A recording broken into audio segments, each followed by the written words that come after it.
गणरायाचं दर्शन घेऊन मुंबई नाशिक महामार्गानं दुचाकीवरून घरी जात असताना ट्रकने धडक दिल्यानं झालेल्या भीषण अपघातात बापलेकींचा जागीच मृत्यू झाल्याची धक्कादायक घटना समोर आली आहे। ही घटना पडघा जवळील ढोळे गावाच्या हद्दीत मुंबई नाशिक महामार्गावर घडली आहे। या अपघात प्रकरणी पडघा पोलीस ठाण्यात नोंद करून पोलिसांनी तपास सुरू केलाय। राजेश अधिकारी वय 39 व वेदिका अधिकारी वय 11 राहणार सरळंबे तालुका शहापूर असं भीषण अपघातात मृत्युमुखी झालेल्या बापलेकींची नाव आहे।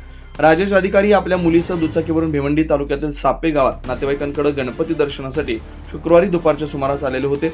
गणरायाच्या दर्शनानंतर शहापूर तालुक्यातील सरळंबे येथील घरी सायंकाळच्या सुमारास दुचाकीवर बसून परतत असताना भिवंडी तालुक्यातील ढोळे गावाच्या हद्दीत मुंबई नाशिक महामार्गावर साई लॉजिस्टिक समोर शहापूरच्या दिशेने जात असताना पाठीमागून येणाऱ्या भरधाव ट्रकने जोरदार धडक दिल्यानं झालेल्या अपघातात या बापलेकींचा दुर्दैवी अंत झाला। गणेशोत्सव काळातच अपघाताचं वृत्त समजल्यानंतर शहापूर तालुक्यातील सरळंबे गावासह परिसरात शोकळा पसरली आहे। सदर घटनेचा अधिक तपास पडघा पोलीस करत असल्याची माहिती वरिष्ठ पोलीस निरीक्षक जितेंद्र ठाकूर यांनी दिली आहे। Breaking news Marathi, Mayur Kirpan, Shahapur.